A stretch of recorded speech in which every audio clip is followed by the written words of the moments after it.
Now, breaking news from Carol Evans. We are following that breaking news where Minnehaha Academy, a portion of the building has collapsed. MPD now confirming to us that one person has died. And throughout the day, they've told us that all students and staff are accounted for.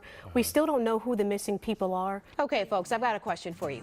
How much would you pay for a painting? $25, maybe $100 or more? So we've all heard about hardships. In life, we all face them, some more severe than others, and some beat the odds and rise above the obstacles along the path. That's the case of this young man behind me. Authorities in southern Minnesota need your help to make an arrest in the brutal beating of an elderly man. And we even saw Valerie Castile set her grief aside. Her daughter, Philando's sister, Alize, stepped to the casket of her brother and wept. I tell you, all the streets around this area are blocked. It was even tough for our crew to get here to the staging center. Reporter Adrienne Broaddus from our affiliate KARE 11 on the scene. Here in Chanhassen, Minnesota, the crowd continues to grow outside of Paisley Park. Just over my shoulder, there are dozens of bouquets that well-wishers have left behind. Chris knows I don't have a dog because he brought his dog to work one day. Winona, I think I jumped on my desk out of fear. And cried and We've been crying for a year now. And cried till you can't cry anymore. Days of devastation started 10 days before their nephew would have celebrated his 33rd birthday. My heart is still ripped apart. I'm still in disbelief that that what happened July 6th of 2016, that there's no vindication here in 2017. Philando Castile's aunt and uncles hoped something good would come from their family's devastation. Castile, a legal gun owner, was shot and killed during a traffic stop. Nearly 1 year later, on Tuesday, the world finally saw what happened before Castile's girlfriend live-streamed the aftermath. I was down in that court every single day, every day. With opening arguments, I thought from seeing it that it would turn out differently. You talk about this culpable thing, me, myself, I talk about common sense. I don't think they really grasp just that word, culpable. You know, he was negligent, but they probably just didn't understand the other part of it. Had Philando not informed the officer that he had a firearm, would we be having this conversation today? Probably not. Everybody's confused. They're confused on the verdict itself. Yeah. But they're confused on what do? Do we stand up and chant? Is that gonna get anything done? If you all had the green light to fix it, whatever it is that you see as the problem, what would you do? Do we go to our legislators, our lawmakers, you know, our governors and mayors and ask them to do something? But what do you ask them to do? It bothers me to even say we have to tell our young black kids how to act when they're encountered with the police. For Clarence, he wants to do more than talk. He wants to wear the uniform. He hopes to start training behind the walls of the St. Paul Police Department. What I really want to do is be able to go in and talk to our young children, our future generations, with this uniform on and let them know the police is nothing to fear. Yeah. And even after all of this, you still want to be a reserve officer? I still want to do it because I think I have an obligation to our future generation. We'll share with these kids on how to handle situations, educate our kids, coming from somebody in a uniform, somebody of color. That's my plan. This was my plan before Phil got shot and killed. It got sidetracked, set to the side because I couldn't do it. Philando didn't have any children. His children were those 500 students up there at J.J. Hill. And I want to be able to touch those kids and give them some hope, some faith, some trust.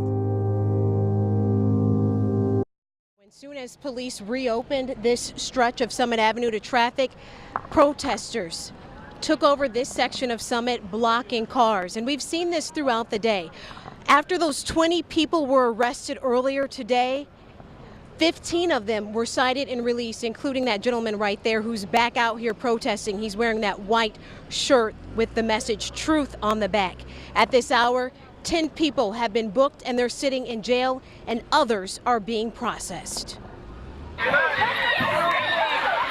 After 20 days, St. Paul police arrested people occupying outside the governor's mansion. This is unlawful! One woman dragged by her feet. Christian Luger was among those 20 arrested for unlawful assembly. Not until the cops come and try to impede on that love where it goes wrong. All the crime that's going on in our cities right now, all the people selling drugs, being raped, being murdered, you have all of these officers down here for these 30 people? That's ridiculous. It's unacceptable. Unacceptable. I could not argue with you on that point. I'm after a specific objective at this moment. Is that something that we can try and accomplish together or independently? That's what we're looking for, is to have people up on the sidewalk so that people can drive by and see this. Mayor Coleman called some occupiers, like this teen who lunged at police, defiant and dangerous. As others treated his burning eyes and lungs with milk, the outrage continued. The group has been here demanding justice following the shooting death of Philando Castile. We're not moving all our stuff. We're keeping our necessary supplies. In the end, the attempt to reopen Summit Avenue failed. The city installed this sign, which highlights the city ordinance saying obstructions are not allowed on the street, sidewalk, right away without a permit, including tents, tarps, and furniture. Granted, there are some misspelled words on this sign, but the intent is very clear. Okay to use either arm for blood pressure? Throughout life, we all wait for someone or something. Sometimes it's rather quick, sometimes it's not quite so quick. So Tom Meeks is waiting poke. for an update on the condition of his new heart. And I'm just excited to feel it beat again. Casey Heisler waits to hear the rhythm of that heart again. It was a Sunday. The phone call came at 4 a.m. Do you have the right guy? Like, are you sure it's Matt? Her brother Matt was a student at the University of North Dakota. In March, a house fire ended his life. Matt was 21. He was very tender. From a little boy, he was always he had a huge heart. Good to see you. I see you, Doc. And Tom, he now lives with that same heart. You look awesome. I'm telling you, I feel awesome. When you get your license, you check that box, and you think it's just a small thing. At 16, Matt signed up to be an organ donor. There was no alternative for me except a transplant. Because of Tom's age and other health concerns, 5 different hospitals refused to consider him for a heart transplant. But the Mayo Clinic gave Tom a lifeline, putting him on a waiting list for a new heart. I am tickled that I'm doing as well as I am. That's Tom, 2 days after he received that lifeline, thanks to Matt. Proud of Matt.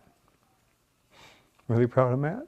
The heart that I grew up with and felt in all of my hugs when I hugged him, that it's still out there somewhere. Today is finally here. Long awaited, by the way. Long awaited. Pretty excited about this.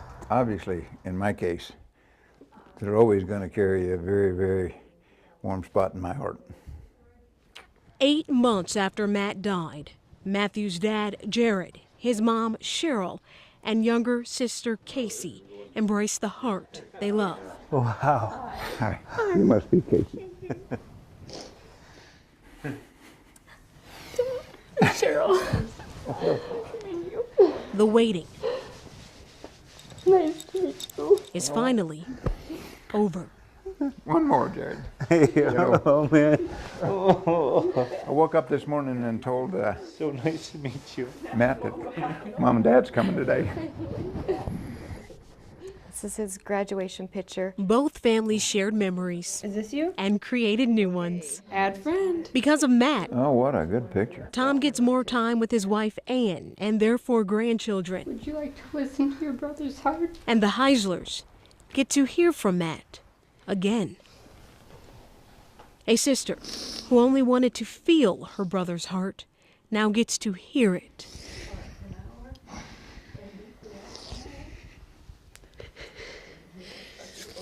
We're all gonna listen. Do I do it this way? Matt didn't just donate his heart. His generosity helped 60 people.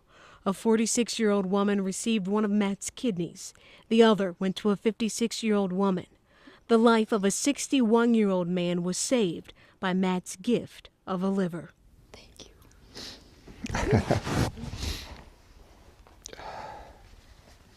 Thank you. Oh, believe me, it's my pleasure.